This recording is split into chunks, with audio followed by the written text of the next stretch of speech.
بسم اللہ الرحمن الرحیم رب اشرح لی صدری ویسر لی امری واحلل عقدۃ من لسانی یفقہوا قولی۔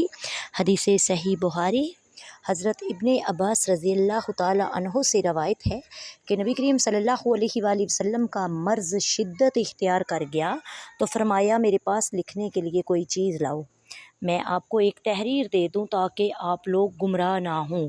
حضرت عمر رضی اللہ تعالیٰ عنہ نے کہا اس وقت آپ صلی اللہ علیہ وآلہ وسلم پر تکلیف کی شدت ہے، ہمارے پاس اللہ کی کتاب قرآن ہے جو ہمارے لیے کافی ہے۔ یہ کہنا تھا کہ لوگوں نے شور شروع کر دیا، جسے سن کر آپ صلی اللہ علیہ وآلہ وسلم نے فرمایا یہاں نہ لڑو، چلے جاؤ۔